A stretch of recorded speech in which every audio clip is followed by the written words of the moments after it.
Bonjour et bienvenue sur Internet pour cet avant-dernier numéro de Prono Ligue 1. Bonjour Julien. Salut Ludo. Bonjour à vous qui nous suivez de chez vous ou d'ailleurs. Il y avait longtemps j'avais envie de bien placer cette vanne. C'est important. Attends, c'est Pour la dernière émission de pronostic à proprement dit, oui. Ouais, c'est vrai. Justement, en parlant de pronostics, eh bien, nous sommes ici pour vous les donner pour la dernière journée, la 38e. Et oui, le dénouement final de cette saison. Allez, je suis encore pas mal de suspense, bon, on va l'évoquer. C'est le cas de le dire.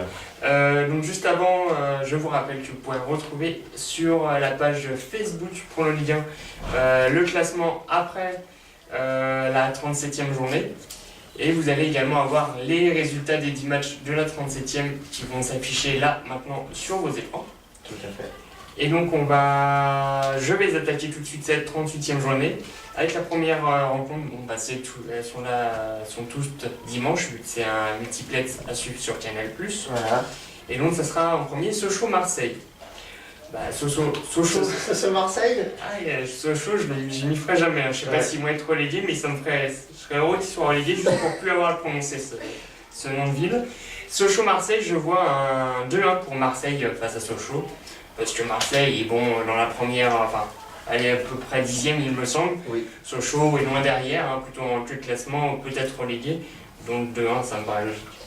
Oui, donc Sochaux-Marseille, Sochaux qui se bat pour ne pas descendre en Ligue 2. Encore Sochaux, je veux bien que ce soit compliqué, mais Marseille quand même. Sochaux qui se bat pour ne pas descendre en Ligue 2. Ça va être dur, ils font partie de cette fameuse liste qui peuvent descendre. Et Marseille qui, eux, ne jouent plus rien en ce moment dans le championnat. Ils ont assez de points d'avance face à la 9e place, assez de points de retard et assez de points d'avance sur la 11e place. Donc je vois quand même une victoire comme Ludo de Marseille face à Sochaux, 2-1. Voilà, parce que je pense que la hiérarchie sera respectée.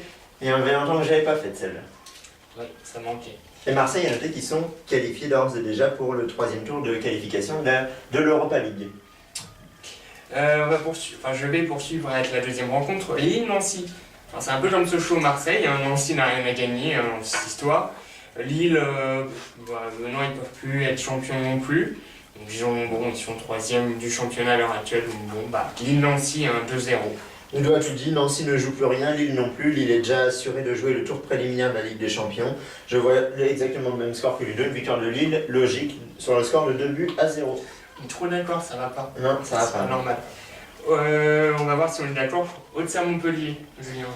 Auxerre-Montpellier, eh bien, le titre va se jouer sur cette pelouse et sur la pelouse de Lorient face au PSG, où on en parlera après.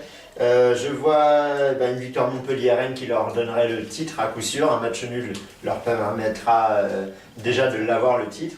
Je vois une victoire 3-1 pour Montpellier face à Auxerre. Auxerre qui ne joue plus rien puisqu'ils sont déjà relégués en Ligue 2.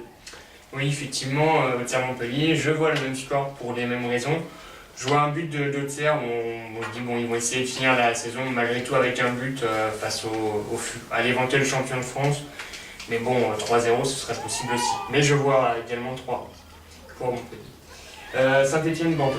Saint-Étienne-Bordeaux, eh bien c'est le match, l'un des matchs les plus importants concurrent face à concurrent, puisque Bordeaux est 5e avec 58 points et Saint-Étienne est 6e avec 57 points, en sachant que celui qui finira 5e jouera le tour des barrages de l'Europa League et que le 6e ne jouera rien.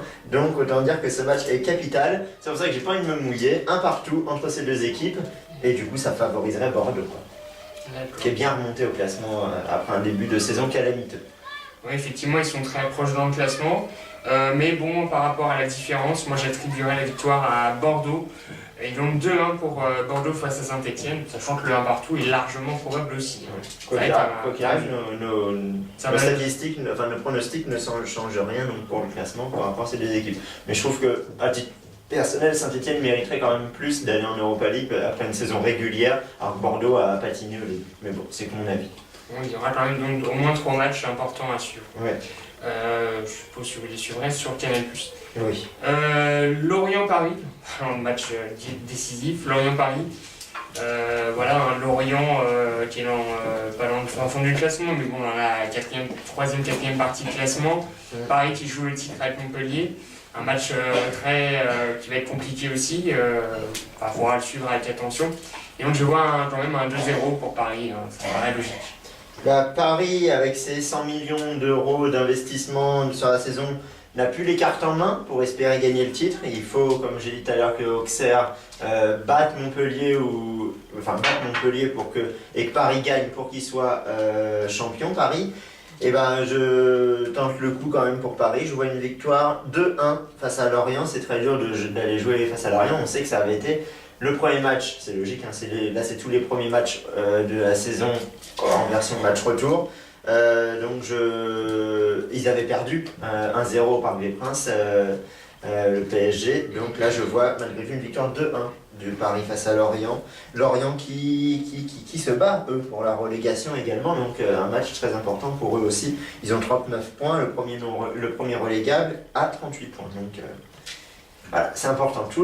Quasiment tous les matchs de cette 38e journée sont importants à tous les échelons. Ça promet un dimanche passionnant. Un dimanche soir surtout.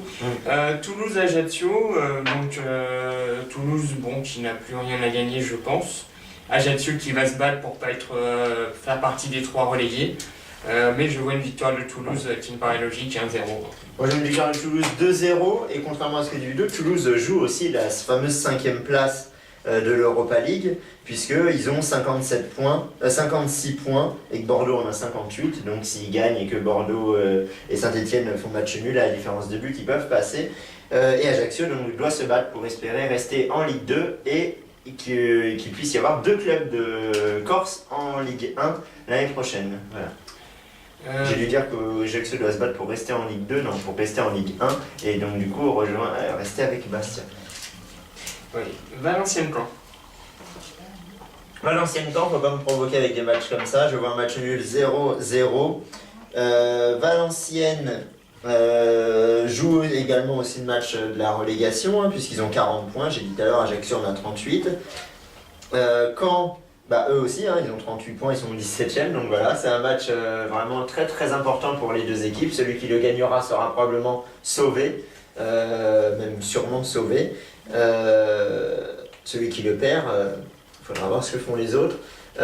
Mais 0-0, donc je pense que ça ne changera rien. Valenciennes-Caen, je vois une victoire de Valenciennes 1-0. Ils sont un petit peu plus haut que Caen, mais le 0-0 est largement probable aussi. Quoique plutôt un match nul, je verrais plus un partout dans ce cas-là, parce que les deux équipes vont se défoncer, je pense. Mais 1-0 pour moi. Lyon-Nice, Julien. Lyon-Nice joue une victoire nette et sans bavure de Lyon 3-0, même si Nice joue également sa place en Ligue 1. Ils ont 39 points également, décidément. Et Lyon, par contre, n'a plus rien à jouer. Ils sont sûrs d'être en Europa League l'année prochaine, que ce soit par leur 4e place ou que ce soit par leur victoire en Coupe de France. Lyon-Nice, je vois également une victoire, une plus petite victoire quand même, mais sur le score de 2-0, parce que l'écart actuellement dans le classement me paraît juste logique par rapport au score que je viens de dire. Rennes-Dijon, donc Rennes qui est toujours pour... pareil, comme Toulouse, ils jouent aussi sa fameuse 5e place de l'Europa League, ils ont 57 points. Voilà, donc Dijon qui va se battre pour pas être relégué non plus. Ça va être plus compliqué, ils ont 36 points pour s'en sortir. Ouais. Donc ça va être tendu effectivement, et donc je vois une victoire logique de Rennes 1-0. Eh bien moi c'est la même chose que toi, je pense que Rennes va essayer de se défoncer pour cette fameuse 5e place, après une saison en dents de scie, toujours les Rennais. 2-1 pour moi face à Dijon, je pense que Dijon arrivera quand même à marquer un but, mais malheureusement n'arrivera pas à se sauver et devrait descendre au même titre qu'Auxerre. Et donc tu vas clôturer cette 38e journée avec la rencontre Evian-Brest. Alors Evian ne joue plus rien, hein, c'est comme Marseille. Brest, ils jouent, eux, leur place en Ligue 1 également. Je vois un match nul, 1 partout. Je ne fais pas de différence entre ces deux équipes qui, pour moi, sont au même niveau, même si au classement, il y a au moins 5 places de différence. Ouais, c'est vrai qu'ils sont tous à peu près les mêmes points aussi, donc, au niveau du bas de classement. Donc, voilà. Ça veut vraiment rien dire. Moi, j'attribuerais quand même la victoire à Evian. Une victoire 1-0, c'est un peu comme pour la rencontre Toulouse-Ajaccio. Non, je sais plus, c'était la rencontre. Dijon. Ou Valenciennes-Caen. Ouais, bon, une des rencontres qu'on a citées précédemment, Voilà. où ça aurait pu être très bien match nul, et là, je vois une victoire d'Evian pour finir, pour célébrer avec la flotte et tout. Ouais. Donc voilà pour nos pronostics pour cette 38e journée, cette fin de championnat de France. Donc faudra voir, Evian donc, est déjà d'ores et déjà par rapport à l'année dernière sauvé. Faudra voir si il y a deux clubs qui sont montés l'année dernière qui redescendent, je ne sais pas depuis combien de temps ça serait arrivé, à savoir Dijon et Ajaccio. Mais bon voilà, c'est fini pour cette 38e journée, tu disais. Oui, vous allez avoir ce qu'on vient de dire, qui va s'afficher, le récapitulatif qui va Pas tout ce s'afficher. qu'on vient de dire, parce que sinon c'est long. Le récapitulatif de nos pronostics qui s'affiche maintenant sur vos écrans. Oui. Vous allez avoir également le calendrier, mais bon, en même temps il sert à rien. Vous savez tous que la dernière journée c'est dimanche 20 mai à 21h, à suivre sur Canal+, avec tous ces matchs à forte importance. Oui. Ça va changer, toute la soirée ça va bouger au niveau du classement. Ça va être bien compliqué pour Canal+ de suivre, on leur souhaite bien du courage, comme à François Hollande d'ailleurs. Et quant à nous, pour les pronostics purs et durs, c'était la dernière émission de cette saison 2011-2012. On se retrouvera peut-être l'année prochaine, ça, Dieu seul le sait. Voilà. Et par contre, on se retrouve une dernière fois pour cette saison 2011-2012, la semaine prochaine, jeudi 24 mai, pour faire un after-saison. Et bien pour faire le bilan, quoi, pour voir vraiment quel sera le classement final et qui ira en Ligue des Champions, en Europa League, qui descendra, qu'est-ce qu'on peut tirer comme enseignement de cette saison. Voilà, donc pour tous ceux qui ne suivent pas les pronostics, on espère vous retrouver la semaine prochaine pour la dernière. Et ceux qui ne nous suivront pas, on va vous souhaiter une bonne fin de championnat. Et puis on se dit à très bientôt sur Internet. À bientôt, salut.